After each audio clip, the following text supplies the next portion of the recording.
எனக்கு நான் பார்த்த வரைக்கும் பொறுமையின் சின்னம் அப்படின்னு சொன்னோம்னா அது சரவணன் சார் முக்கியமான ஆளாக சொல்லணும்.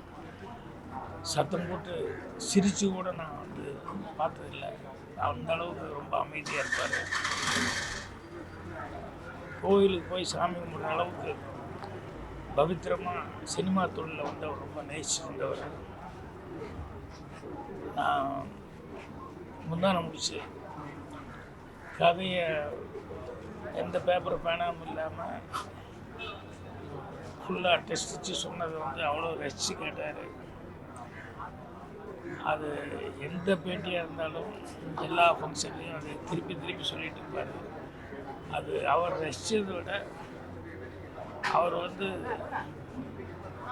அவங்க அப்பா பெரியவர், அவர் இருந்து அதை கேட்குறதுக்கு கேட்டிருந்தா எவ்வளோ சந்தோஷப்பட்டிருப்பார் அப்படின்னு சொல்லிட்டு அதைத்தான் ரொம்ப பெரிய ஏக்கமாகவே சொல்லிக்கிட்டு இருப்பார்.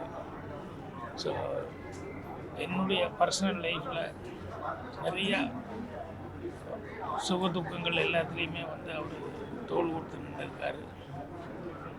நான் இந்த படம் எடுக்கும்போது அந்த ஏவிஎம் சகோதரர்கள் அவங்க 3 பேர்த்துக்கிட்டையும் அவங்களுடைய பழக்க வழக்கங்கள், அவங்க கேரக்டரு, அவங்க அடுத்தவங்களுக்கு கொடுக்குற மரியாதை, இதெல்லாம் பார்க்கும்போது எனக்கு அவர் பெரியவர் எந்த அளவுக்கு ஒரு குடும்ப தலைவனாக இருந்து இவங்களெல்லாம் இவ்வளோ பொறுப்போடு வளர்த்திருக்காரு அப்படின்னு அவர் மேலே மிகப்பெரிய ஒரு மரியாதை எனக்கு வந்து அவர் சந்திக்க முடியலைங்கிறது பெரிய ஆதங்கமாக இருந்தது.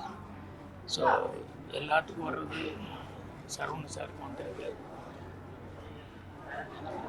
சினிமா இருக்கிற வரைக்கும் சினிமா சம்மந்தப்பட்டவங்க எல்லாருமே இன்றைக்கும் தினம் ஒரு ஏதாவது ஒரு விதத்தில் வந்து இவங்களை வந்து உதாரணம் சொல்லி முன்னுதாரணமாக பேசிக்கிட்டு இருப்பாங்க.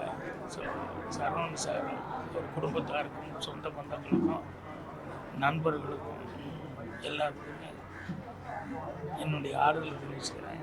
அவருடைய ஆத்மா சாந்தி வேணும்னு சொல்லி ஆண்டவனை பிரார்த்தனை பண்ணிக்கிறேன்.